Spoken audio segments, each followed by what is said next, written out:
묻기도 드립니다.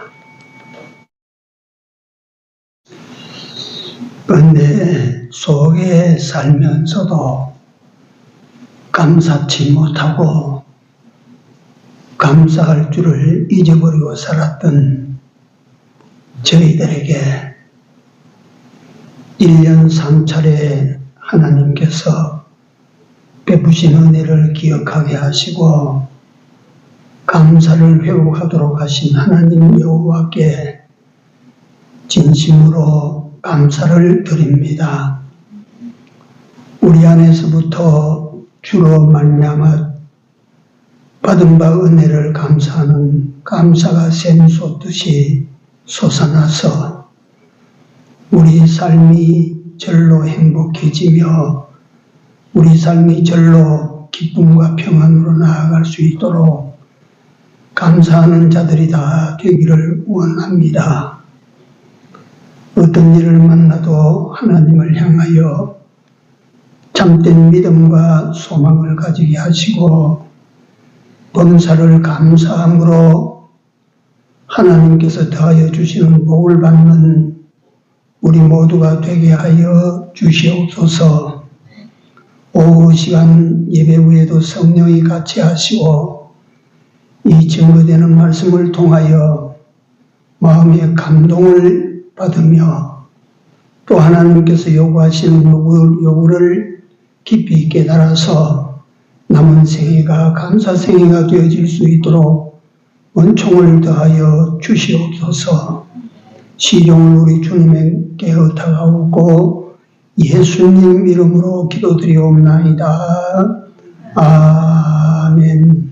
하나님 말씀입니다. 시편 116편입니다. 시편 116편 12절부터 19절까지 같이 읽습니다. 여호와께서 내게 주신 모든 은혜를 무엇으로 보답할꼬? 내가 구원의 잔을 들고 여호와의 이름을 부르며 여호와의 모든 백성 앞에서 나의 서원을 여호와께 갚으리로다. 성도의 죽는 것을 여호와께서 귀중히 보시는도다. 여호와여, 나는 진실로 주의 종이요 주의 여종의 아들 곧 주의 종이라. 주께서 나의 결박을 푸셨나이다. 내가 주께 감사제를 드리고 여호와의 이름을 부르리이다. 내가 여호와의 모든 백성 앞에서 나의 서원을 여호와께 갚을지라. 예루살렘아, 네 가운데서 여호와의 전정에서 내가 갚으리로다. 할렐루야. 12절에 보면 여호와께서 내게 주신 은혜를 무엇으로 보답할꼬? 하나님께서 오늘 이 세상에 온 모든 사람들 가운데 여러분들과 나를 택하여 당신의 백성, 당신의 자녀 삼아 주신 은혜, 또 아들을 이 세상에 보내셔서 우리 죄를 속량하여 주신 은혜, 또 영생 구원을 허락하시고 천국을 허락하여 주심의 은혜, 이 세상에 살아가는 길에도 복을 주시고 또 은혜를 베풀어 주셔서 형통케 해주시는 은혜들, 영원한 하나님의 자녀가 되어가지고 영원토록 하나님을 영화롭게 하고 기쁘시게 함으로 우리 또한 영원히 하나님과 함께 영광을 받게 하시는 이런 돈으로 환산이 안 되는 은혜들을 하나님께서 우리에게 베풀어 주셨는데, 이런 은혜를 우리가 무엇으로 받고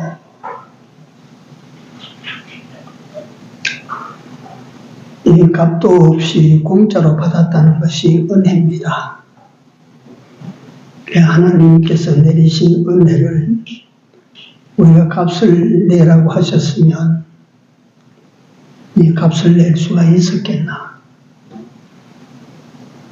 사람이 누가 이 은혜의 값을 내겠나?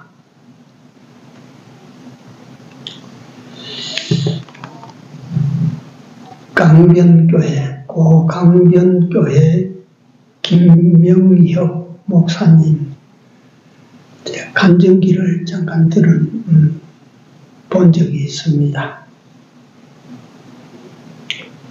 예, 김명혁 목사님은 김관주 목사 아들인데, 김관주 목사님은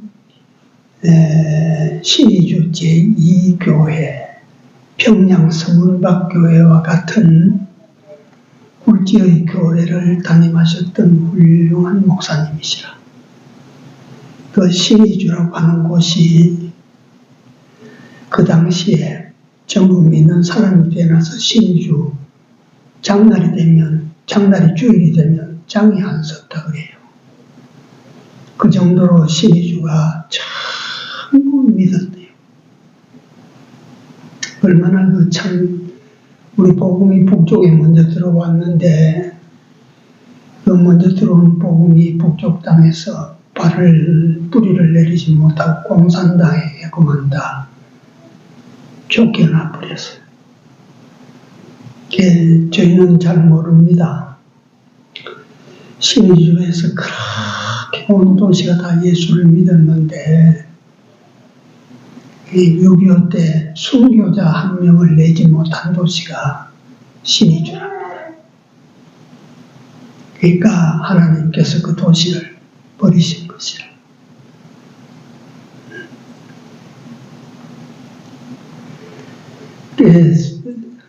그 신의주 제2교회와 평양 서문박교회를 담임할 때, 그때 시기가 일제 말기 6.25 전쟁 난리통이니까 맨날 김관주 목사님 감옥에 들어갔다가 나왔다가 늘 그래 하니까, 어릴 때 김명혁 목사님은 나는 절대 목사 안 한다. 목사의 삶이 그렇게 고달프니까 절대 나는 목사는 안 되겠다. 11살 때 1948년도랍니다.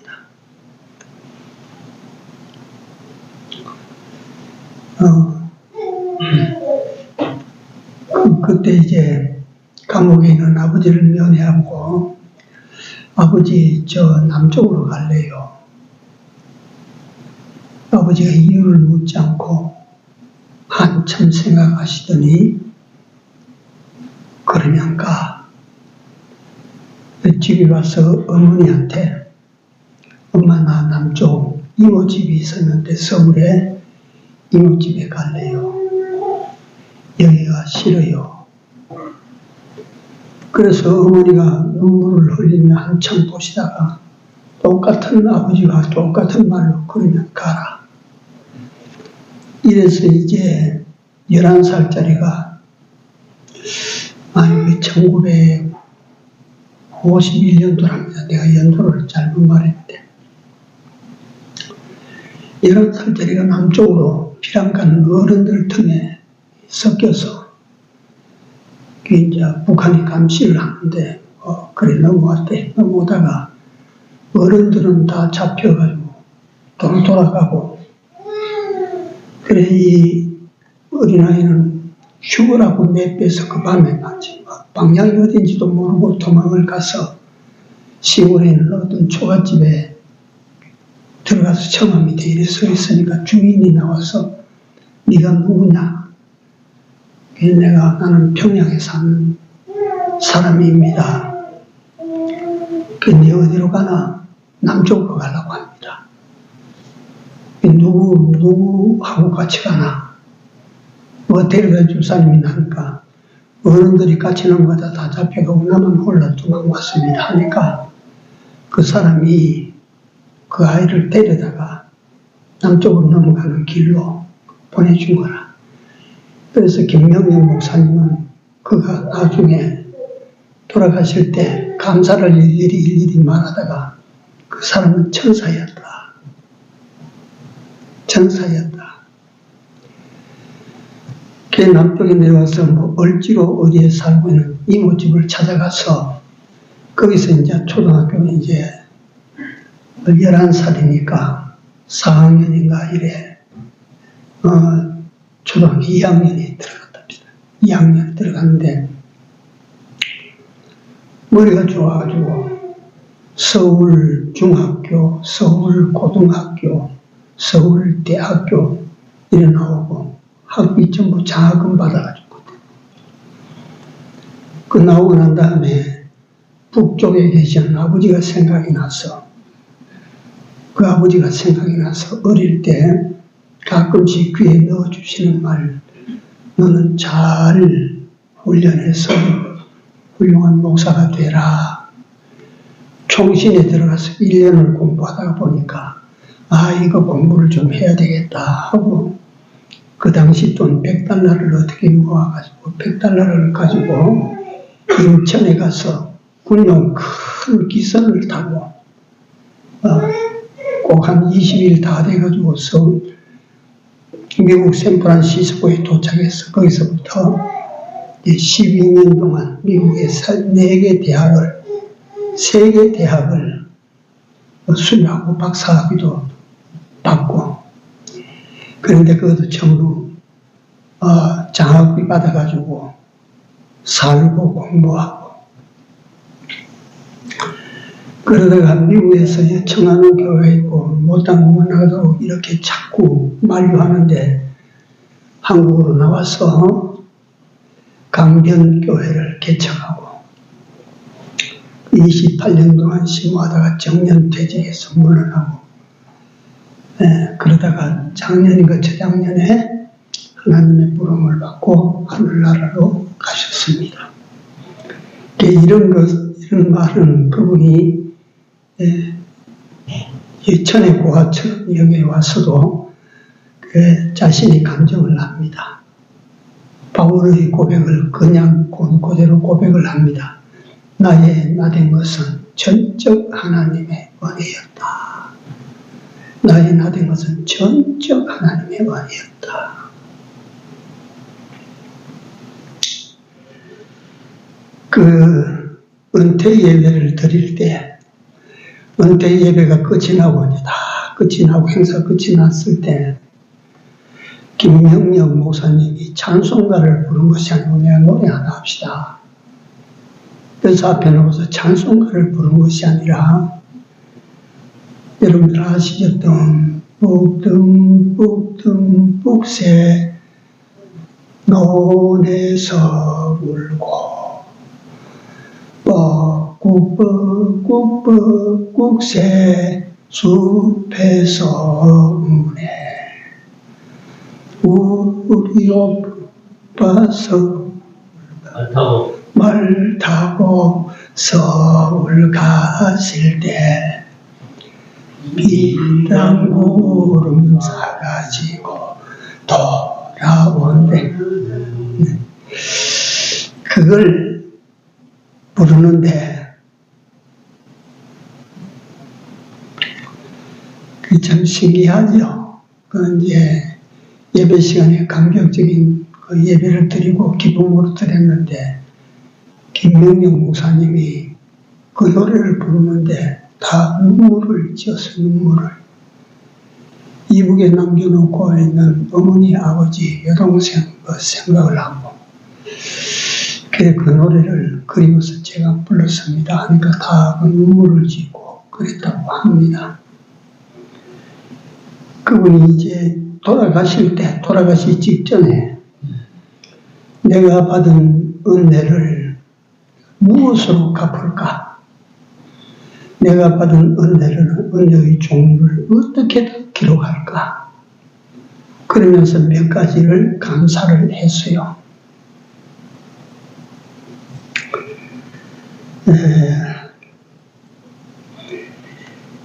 내가 북한에서 공산당이 싫어서 남쪽으로 가겠다고 말했을 때 어린 나이인데 부모가 한 사람도 말리지 않고 똑같은 말 그러면 가. 그러면 가.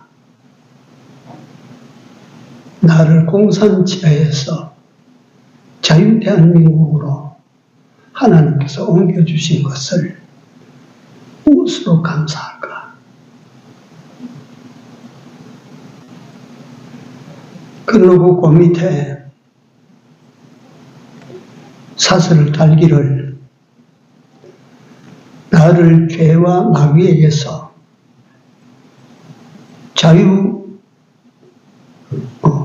평화가 있는 주님에게로 가고자 할 때 그러면 가라고 보내주신 하나님 은혜 얼마나 감사할까.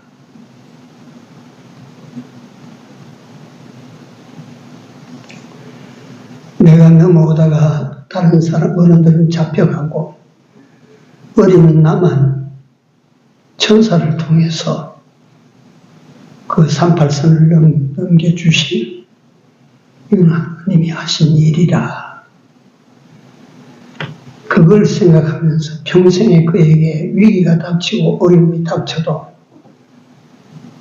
하나도 걱정이 되는 일이 없었대요. 어떤 어려움이 와도 하나님이 또 지나가게 하실 것이라. 그 하나님께 감사하고 공부할 때 내 노력보다 공부를 더 잘하게 하신 것도 하나님 은혜라. 또 감사하고 그 감사를 여러 가지 써놓고 나중에 내 생애는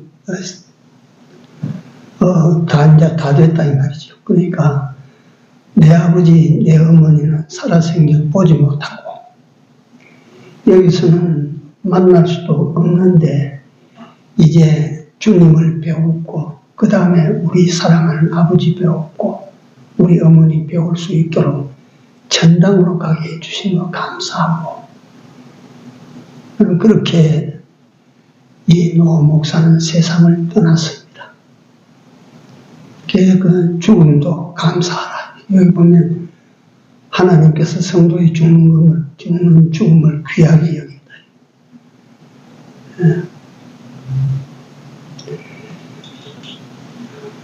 세상에 보내놓은 아들이 집으로 돌아오는 그날을 하나님은 귀하게 여긴다. 그래서 그 말은 다른 말로 바꾸면 우리는 죽음이 와도 감사할 일이라 그 말이에요. 설사 죽는 죽음이 온다 해도 그것이 감사할 일이라.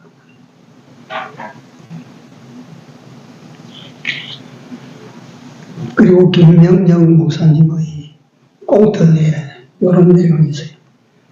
내 평생 감사해서 주를 섬기고 내 평생 감사해서 주를 지키고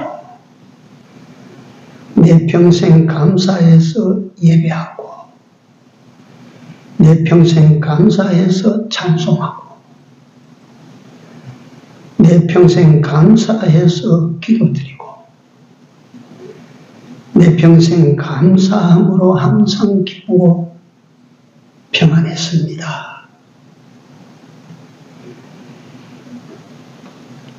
이 모든 주신 바 은혜에 보답할 수 있는 건 무엇으로 보답할고 감사 이외에 또 다른 것이 있을 수가 있겠습니까? 그 하나님께서 주신 은혜를 무엇으로 보답하겠습니까? 여러분들이 값을 내라고 하면 값을 내게 낼 수 있겠습니까?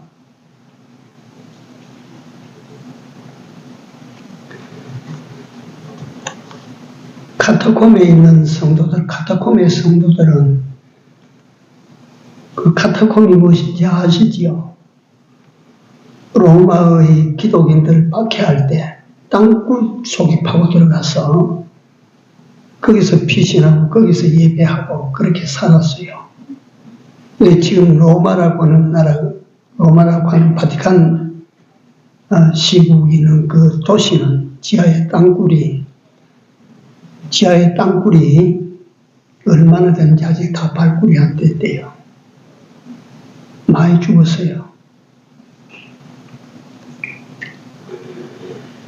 그 카타콤의 성도들은 감사함으로 순교의 죽음을 기쁘게 여기고 죽어가고, 로마의 원형 경기장에서, 이거는 로마의 네로 황제, 예수님이 계실 때 네로 황제가 떠나고 난 다음에 도미티안이라고 하는 로마 황제 중에 가장 극악한 왕, 자기가 신이 된 왕. 그러니까 이 기독교인들이 하나님을 섬기면 그게 자기한테 가시다. 내가 신인데 다른 걸 섬긴다. 이 도미티안 황제 때 기독교인을 붙들어놨다가 원형 경기장에 거기 넣어놓고 짐승하고 싸우게 만들어, 사자하고 싸우게 만들어. 그때도 성도들은 사자에게 찢겨 죽으면서도 기쁨으로 찬송하고 죽었고,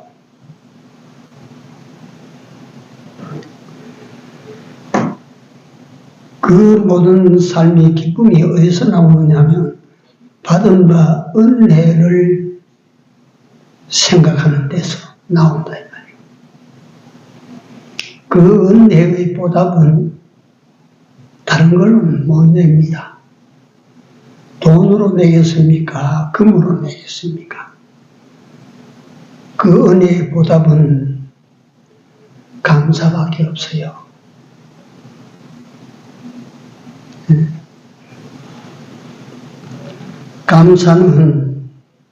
감사와 인간 행복 관계를 제가 좀 오후에 중점적으로 다루려고 합니다. 이 세상에 많은 사람들이 행복하기를 바라지 않는 사람은 한 사람도 없습니다. 누가 행복하기를 마다하겠습니까? 행복하기를 다 바라는데, 그런데 행복하게 되지를 않는다 그 말이에요.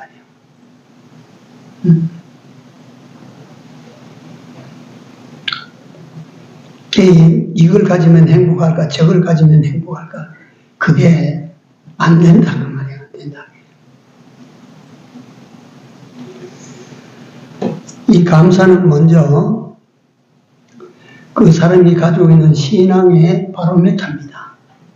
얼마나 감사하고 사는가가 그 사람이 얼마나 신앙을 가지고 사는가가 됩니다. 100% 고절됩니다.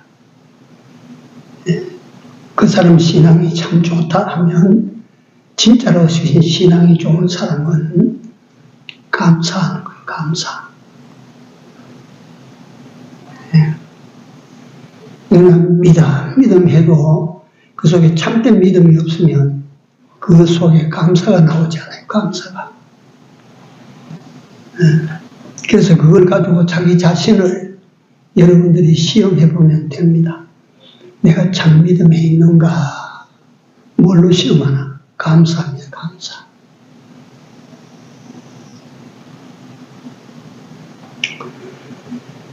감사하면 모든 것이, 감사하면 좋은 것들이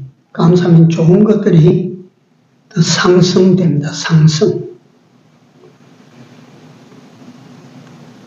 감사하면 믿음이 좋아서 감사가 되는 게 아니고, 감사하면 믿음이 자꾸 상승돼요. 해봐요. 감사하면 주를 향하여 소망이 자꾸 커져요. 감사하는 것 많지 기쁨이 자꾸 업됩니다. 더해져요. 기쁨이. 그러니까 이거는 감사가 주는 부산물이라기에는 너무 큰 거야. 믿음이 커지고 소망이 커지고 기쁨이 커지고 감사하면, 여러분들이 감사하시면 여러분들의 삶에 행복이 커집니다. 감사하면 행복이 커져요. 이 원리는 100% 원리입니다. 가정에서 사는 남편이 아내로 인하여 감사하면 그 가정은 행복해져요. 가정에 사는 아내가 남편으로 인하여 행복해지면, 감사하면 그 가정이 행복해져요.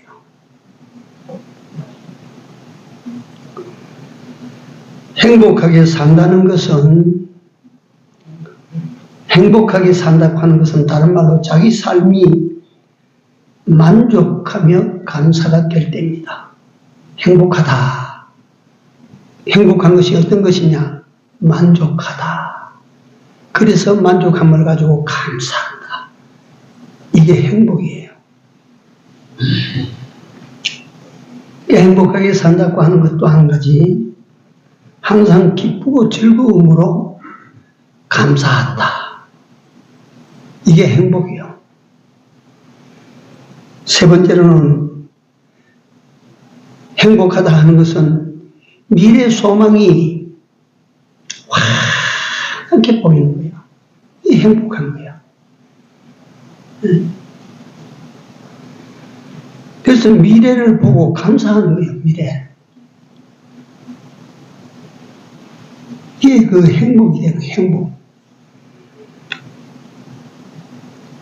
그래서 행복이라고 하는 것은 외적인 어떤 조건을 갖추어서 행복에 들어가는 것이 아니고 행복이 오는 것이 아닙니다. 행복은 예를 들어서 프랑스 루이 16세의 아내인 마리 앙뚜아네트라고 하는 정말 세계적인 미인이여 그런 호사스러운 호사를 다한 왕비가 있었어요. 이 사람도 다른 나라의 왕의 딸이에요. 그러다가 정략 결혼을 했습니다. 프랑스 왕 루이 16세 정략 결혼을 해서 베르사유 궁전이라고 하는 것은 항상 지금까지 세계 최고의 궁전입니다. 거기 안주인이 돼가지고 없는 게 뭐가 있겠습니까? 부족한 게 뭐가 있겠습니까? 그의 침대를 천사의 침대라고 불렀답니다. 워낙 화려하고 잘 나서 화려하게. 천사의 침대.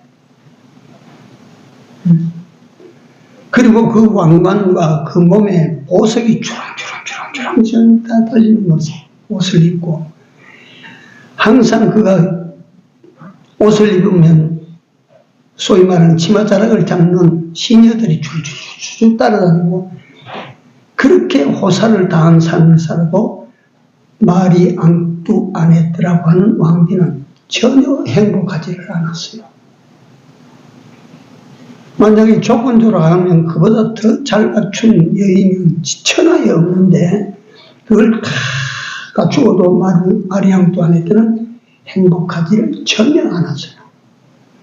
그러다가 프랑스 혁명 때 그만 단두대에 이슬로 사라지고 말았어요. 26살. 왜 이 말씀을 드리느냐? 인간이 추구하는 행복은 외적인 조건으로 말미암아 이루어지고 만들어지는 것이 아니라는 거죠. 그러면 어떤 것으로 행복해집니까? 그 마음에, 여러분들의 마음에 쌓은 것으로 말미암아 행복이 되기도 하고 불행이 되기도 합니다. 마음에 무엇이 쌓이는가?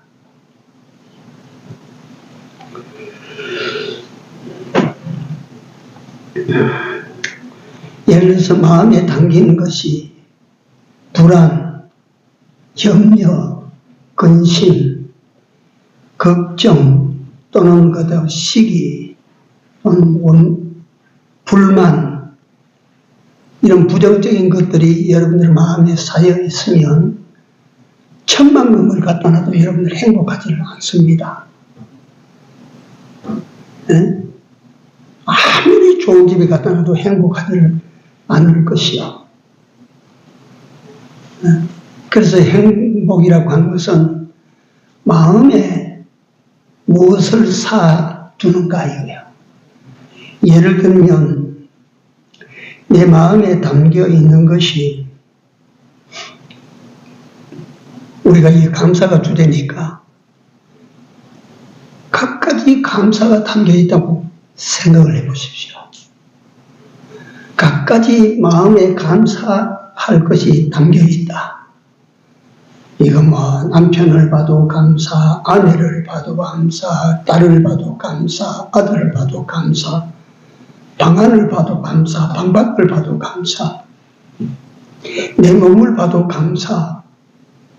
그러니까 막 전부 마음에 감사할 것만 가득히 쌓이면 그 사람은 자동적으로 어떤 사람이라고? 행복한 사람이에요. 행복한 사람. 그 행복이라고 하는 것이 다시 정리를 하면, 자꾸 말씀드리는 것은 요즘 사람들이 내가 집에다가 이걸 갖다 놓으면 행복해질까? 내 통장에 돈을 얼마나 쌓아두면 행복해질까? 그런 헛수고하시지 말도록 세상 거 다 갖추어 놓고도 내가 불행하면 그건 진짜 불행한 거예요. 그 불행한 사람이에요.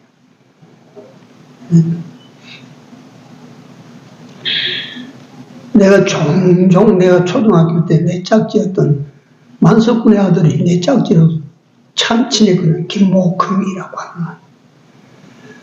근데 그 할아버지가 만석군인데 김명호씨라고. 그 할아버지가 얼마나 자기 재산 아들들을 수북히 건드리고 불안했던지 그 많은 재산을 주기 전에 전부 아들들에게 분배한 것이 아니라 친구 손에 맡겨놓고 갔어요. 친구야, 내 죽고 난 다음에 아들들에게 자네 요량대로 나눠주게. 아들들이 불안해서 문서 하나도 안 줬어.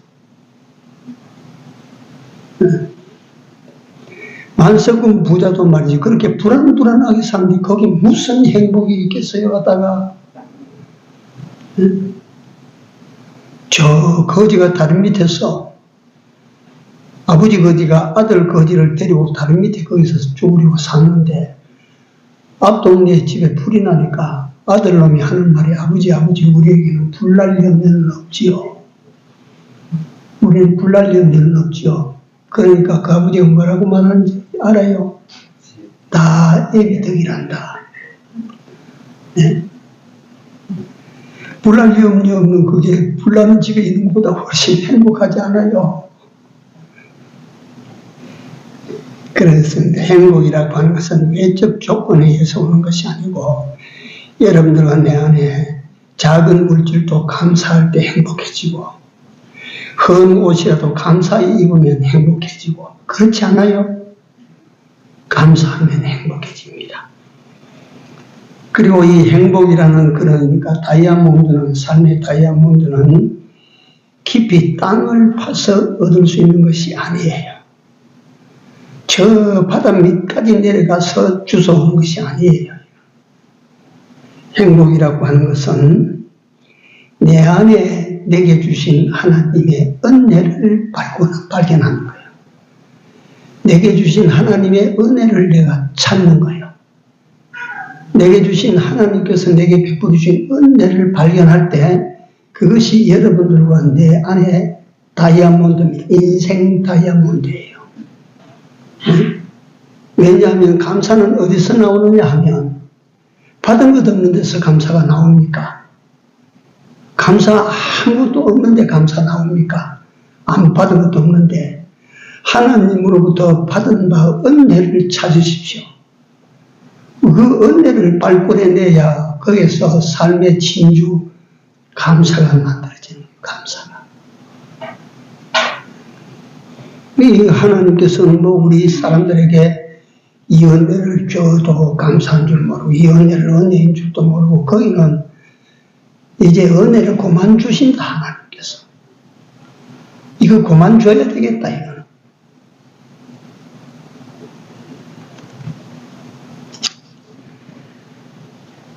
그래서 감사는 행복의 문을 여는 키, 열쇠입니다. 감사는. 그 다음에 감사는 행복의 문을 열고 그 문으로 들어가는 패스워드입니다.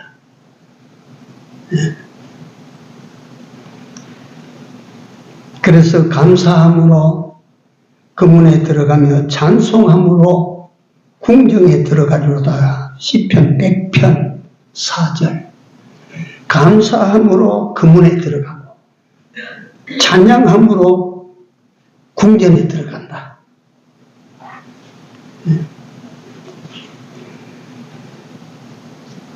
부자가 100만 금으로 이 행복의 문을 열 수 있는가? 아니다.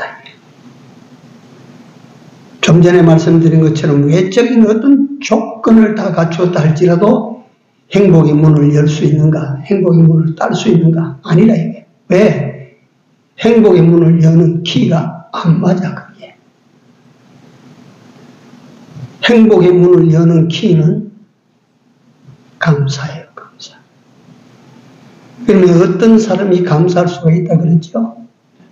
내가 받은 은혜를 찾아내는 사람입니다.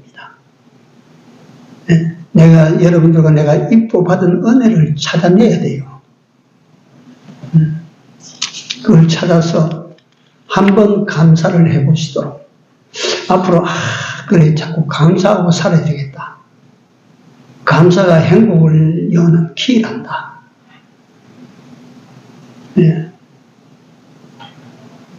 감사가 행복의 문을 지나 궁전으로 들어간 패스워드란다. 100만 금으로도 이 감사의 행복의 문을 열지 못하나 가난해도 감사하면 이 행복의 문을 따고 열어 들어갑니다.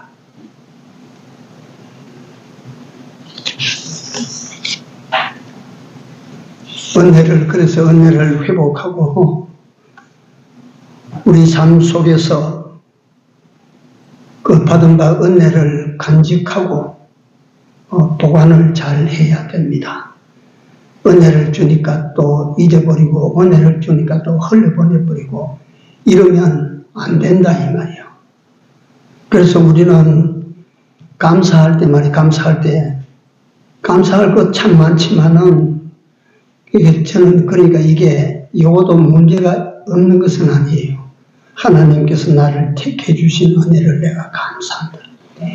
이 택하여 주신 이 은혜를 여러분들과 내가 시덥지 않게 여기고 있는 것 같아. 내 전 목사의 사고방식으로 하나님께서 내게 주신 제일 큰 은혜 가운데 첫 번째가 나를 택하신, 선택해 주신 은혜입니다. 내가 택함을 받지 못했다면 하나님의 아들이 100번 와봐야 나하고 상관이 없는 거라. 내가 선택을 받지 못했다면 십자가의 죽으심이 100번 있어도 내게 상관이 없는 거예요. 선택해 주신 은혜. 오전에 내가 은혜에 감사하고 오전에 두루뭉술 넘어갔는데 이 자연도 한번 보시죠. 자연. 태양을 보면 감사할 일이고 밤에 별을 보면 감사할 일이고 달을 보면 감사할 일이고 산을 보면 감사할 일이고 바다를 보면 이거 가만히 생각을 보내. 내가 어떤 보니까 산중살이 하는 부부가 말이지. 찾아가는 사람이 이 산중에 들어와서 어떻게 사십니까? 이 산중이 어떤데요? 아이고 여기 사람도 떨어지고 외동 떨어지고 그러니까 쓸쓸하고 외롭고 이거 불편하고 그렇지 않습니까? 여기가 왜 불편합니까? 여기 마트도 갔다 여기서 한번 가려면 어디가 차를 타고 1시간씩 내려가는데 불편하지 않습니까? 온 삼천이 내 마트입니다. 온 삼천이 자기의 슈퍼마켓 마트예요, 마트. 산에 들어가면 다 있대. 내가 그 말을 가만히 들으니까 우리나라는 삼면이 바다입니다. 물론 바다가 뺑 둘러싸인 섬나라도 있지만 삼면이 바다예요. 이 사면을 하나님께서 우리 대한민국 5천만 명이 먹고 살 수 있는 생선을 기르는 어장이에요. 이 바다 어장이에요. 그 대한민국 사람들이 생선 먹을 수 있도록 어장에서 건져가지고 그 전문가로 건지는 사람들 와서 우리가 이제 사서 먹습니다. 뭐 한 마리 10,000원 하니까 되게 비싸다고 하는데 그건요, 이것도 제가 백영희 목사님 그 표현하신 것을 나는 그대로 그게 믿어져. 그게 100원 10,000원 주고 예를 들어 삼치 한 마리를 샀다. 요새 고기값이 올라서 어쩌고 고기값이 오른 게 아니라 인건비 값이 오른 거예요. 고기는 공짜예요, 공짜. 내가 값 주고 산 것은 수고비예요, 수고비. 인건비가 올라서 오른 거지, 뭐. 고기가 뭐, 100원짜리가 120원이 되고, 뭐, 그래 됩니까? 그게 아니야. 그러니까 이 삼면 바다가 말이지, 하나님께서 우리 대한민국 5천만 먹고 살 수 있는 생선 어장이야. 바다에 가두리 양식장 보셨지요? 그와 같이 하나님께서 여기에 어장을 만들어 놓고 생선을 키우는 거예요. 새우도 키우고, 고등어도 키우고, 갈치도 키우고, 뭐, 오징어도 키우고, 조개도 키우고, 뭐 다 키우는 거예요. 필요할 때 수거해서 건지는 사람들 수고비만 주고 가지 먹으라 이거예요. 그러니까 바다를 봐도 감사하고, 하늘을 봐도 감사하고, 별을 봐도 감사하고, 달을 봐도 감사하고, 해를 봐도 감사하고, 바람도 감사하고, 비도 감사하고, 다 감사할 거라. 우리가 그걸 갖다가 주신 하나님을 생각하지 아니하니까, 그것만 예사로 갖다가 여기고 그러지. 햇빛도 예사로 뜨겁니, 어쩌니. 제가 올여름에 지나오면서 밖에 나가니까 햇빛이 얼마나 뜨겁던지. 그래도 옛날하고 저는 제 자신이 볼 때 그런 부분이 달라졌어요. 날 뜨겁다고 내가 불평하고 그렇진 않아서, 날이 왜 이리 뜨겁나. 마귀의 세계는, 마귀는 말이요, 하나님보다 몇 수가 낮아요. 한 수가 낮아, 한 수. 그 한 수 낮은 한 수가 무슨 수가 낮아요? 마귀는 살리는 기술이 없어요. 마귀는 잘하는 것이 뭐예요? 죽이는 건 잘하지만 살리는 기술은 마귀는 없어요. 근데 마귀가 천사들이 가지고 있는 거 다 가지고 있는데 마귀가 또 하나 가지지 못한 것이 뭐냐면 감사를 가지지 못했어요. 마귀는 감사가 없어요. 네. 마귀는 감사가 없는, 그러니까 마귀가 들어가면 감사합니까? 성질내고 화내고 성질내고, 네? 분노하며. 그러니까 마귀가 들어가면 감사 싹 사라지고 없어. 네. 그러나 하나님께서 예수 그리스도를 통해서 여러분들과 나에게 마귀를 물리치는 힘을 주셨다 이 말이에요. 네? 예수님만이 마귀를 이기셨거든요.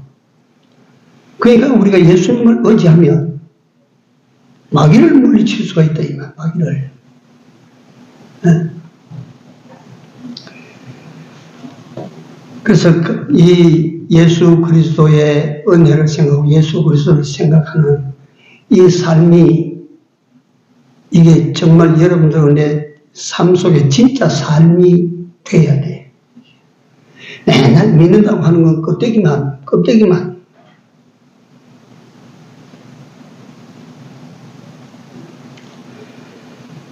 감사하면 감사할 것이 자꾸 쌓이고 감사할 것이 더해지지만 내 안에 감사를 잊어버리고 감사가 소멸되면 여러분들에게 내어둔 복이 서서히 말라지고 끊어져 버려요. 감사하면 자꾸 감사할 일이 자꾸 쌓여요. 그래서 제가 실제로 이걸 옛날에 들은 이야기야. 어떤 목사님한테 들은 이야기인데, 그 교회에 이제 나오는 자매님이 한 분 계시는데 미용사 자격증을 가지고 있어가지고 그 주변에다가 미용실을 하나 개업을 했어요. 사가지고 리모델링해서 개업을 했는데 사람들이 안 온다. 사람들이. 그러니까 목사님이 그 사실을 통보를 받고 그 집에 가서 예배를 드리면서 이 집에 사람들이 좀 찾아오도록 해 주십시오 하고 목사님 기도했는데, 이 자매의 생각에 목사님이 기도했으니까 내일부터 사람이 막 미터지게 들어올 것이라 생각해. 안 그래. 그런데 주일날 예배를 드리고 헌금 감사 기도를 하실 때 목사님이 아무개 자매님 그 미용실에 하나님 사람을 좀 보내주십시오. 개업했는데 손님이 없어가지고 문을 닫을 지경입니다. 손님 좀 보내주십시오. 기도하셨는데 그 기도를 들었던 성도들이 다 단골집이 있지만, 야, 그 자매님이 그 정도 어려우면 우리 한 번씩이라도 가서 미용을 좀 해주자. 이래가지고 몇 명씩 짝을 지어서 이제 그 집에 간 거예요.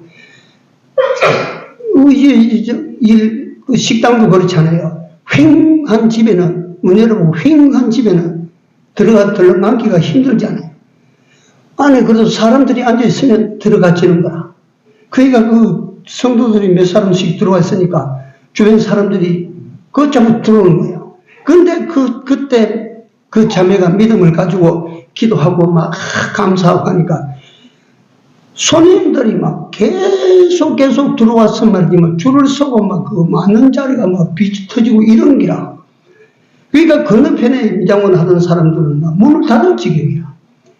이렇게 바쁜데 감사하고 그 일을 하고 참 좋아서 막 참 일하는데, 일이 바쁜 것 때문에 주의를 한 번씩 뺀다.